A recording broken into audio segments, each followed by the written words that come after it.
আসসালামু আলাইকুম ভিউয়ার্স, আশা করি আলহামদুলিল্লাহ আল্লাহর রহমতে ভালো আছেন। আমিও আলহামদুলিল্লাহ ভালো আছি।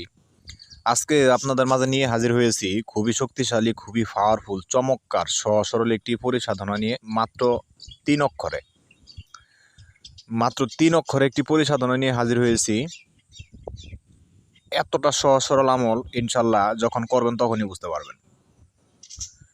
যাই হোক, যারা এই ধরনের আমল করেন অথবা করবেন তারা সবাই এই ভিডিওটি শুরু থেকে শেষ পর্যন্ত দেখবেন, কথাগুলো মনোযোগ সহকারে শুনবেন। আল্লাহর রহমতে 100% কামিয়াবি হবেন। আমলের অনুমতি উন্মুক্ত করে দিলাম, যে কোনো মাযহাবের লোক 18 থেকে 50 বছর বয়স পর্যন্ত করতে পারবেন ইনশাল্লাহ। শুধু আমার বলা নিয়ম অনুযায়ী চেষ্টা করবেন ইনশাল্লাহ। যাই হোক, এই আমলটি কোনো ডর নেই, কোনো ভয় নেই, কোনো পরহেজও করতে হবে না। আমল করতে গেলে বিভিন্ন আমলে পরহেজ আছে।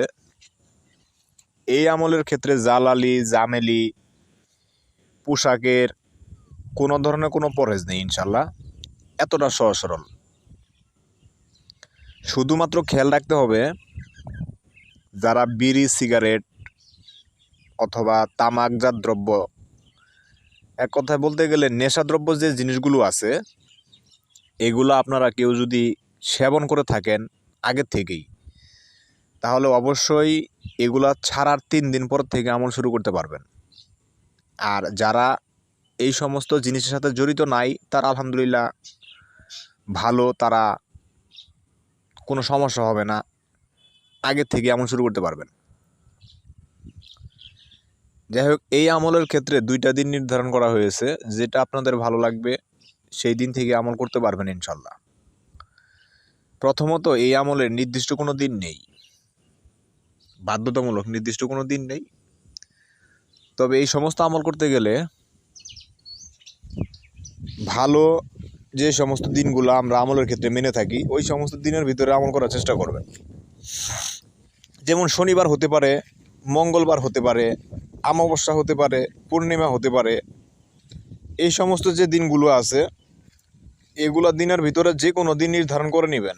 আমলটা করতে হবে রাত 12টার পরে, ফাঁকা নির্জন নিরিবিলি রুমের ভিতরে করতে হবে। যে রুমে আমল করবেন লাইট বন্ধ থাকবে, ফ্যান বন্ধ থাকবে, দরজা জানালা সব বন্ধ থাকবে। এই সমস্ত সব কিছু বন্ধ করে তারপর আপনাকে আমল করতে হবে। আর যদি কোনোভাবে কোনো কারণে ফাঁকা নির্জন নিরিবিলি রুমের ব্যবস্থা না করতে পারেন, সেক্ষেত্রে বাইরে এমন একটি জায়গা নির্বাচন করবেন যেখানে আমল করলে কেউ ডিস্টার্ব করবে না, কেউ জানবে না, কেউ দেখবে না। এই ধরনের একটি নির্জন নিরিবিলি জায়গা ব্যবস্থা করে সেখানেও আপনারা আমল করতে পারেন। কোনো খোলা আসমানের নিচে অথবা বিল্ডিংয়ের ছাদে, যে কোনো জায়গায় হতে পারে, কিন্তু শর্ত বাধ্যতামূলক, কেউ জানতে পারবে না, কেউ দেখতে পারবে না, কেউ ডিস্টার্ব যাতে না করে।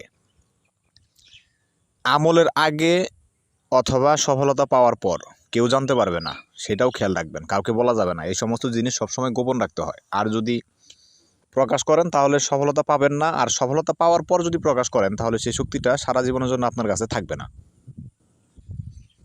তো যাই হোক, যে কোনো একটা নির্দিষ্ট জায়গা বেছে নেবেন, 2টার যে কোনো একটা, অথবা ঘরে না হয় বাইরে।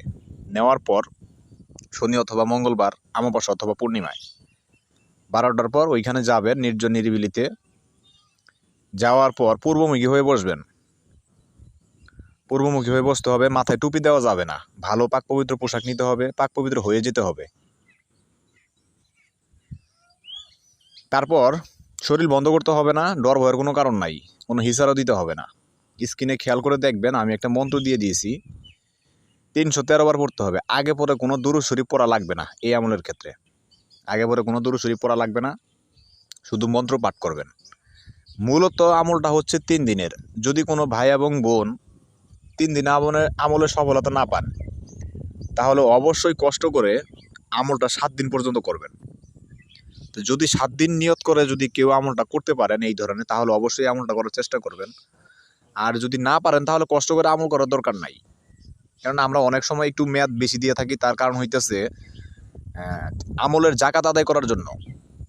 এই জন্য 3 দিনে না হলে 7 দিনের কথা বলে থাকি। এখন এইভাবে যদি করতে পারেন, আল্লাহর রহমতে 100% সফলতা পাবেন আমার বলা নিয়ম অনুযায়ী। একদিনে না হলে 3 দিনে না হলে 7 দিনে অবশ্যই করবেন। আল্লাহর রহমতে সফলতা পাবেন। চোখ বন্ধ করে আমল করবেন, যেভাবে বললাম ঠিক এইভাবেই করবেন ইনশাল্লাহ। কোনোটা মিস যেন না হয়। সামনে আগরবাতি জ্বালিয়ে নেবেন 5টা, ভালো সুগন্ধি আতর মাখবেন, তারপরে পূর্বমুখী মুখ করে বসে সুন্দর করে জপ করবেন। একই জায়গায় একই নিয়মে আপনাকে আমল করতে হবে 7 দিন পর্যন্ত। তো 7 দিন পর্যন্ত আমল করলে 7 দিনের মাথায় উনি আসবে। 7 দিনের মাথায় উনি এসে যখন জিজ্ঞাসা করবে যে আপনি আমাকে কেন ডাকছেন, তখন বলবেন যে আমি আপনাকে বন্ধুত্ব করার জন্য ডেকেছি, জায়েজ এবং নাজায়েজ কাজের সাথে সহযোগিতা করার জন্য ডেকেছি। তো উনি রাজি হবে এবং রাজি হওয়ার পর উনি আপনাকে যে কোনো একটা অথবা 2টা শর্ত দিতে পারে। আর সেই শর্তগুলো মনোযোগ সহকারে শুনবেন এবং ভালো করে বুঝবেন, বুঝে শুনে তার শর্তের জবাব দিবেন এবং শর্তগুলো রাখা লাগবে। শর্তগুলো রাখলেই আপনি তার সঙ্গে বন্ধুত্ব করতে পারবেন, আর না হলে তার সঙ্গে বন্ধুত্ব আপনার হবে না। এই জন্য বুঝে শুনে জবাব দিবেন। যদি ওনার শর্ত আপনার ভালো লাগে তাহলে মানবেন, আর যদি না ভালো লাগে তাহলে বলবেন যে আপনি অন্য একটা প্রশ্ন করেন অথবা শর্ত রাখেন, সেটা মানার চেষ্টা করব। এইভাবে যতক্ষণ পর্যন্ত আপনি না মানবেন ততক্ষণ পর্যন্ত উনি দিতে থাকবে। তারপরে শর্ত পছন্দ হলে রাজি হবেন, তারপরে ডাকার নিয়ম জেনে বিদায় দিয়ে দিবেন, আমল কমপ্লিট। এইভাবে করেন, আল্লাহর রহমতে কোর্স কমপ্লিট হয়ে যাবে। তো যাই হোক, অনেক বড় হয়ে গেল ভিডিওটি। আজ এই পর্যন্ত। আল্লাহ হাফেজ, আসসালামু আলাইকুম।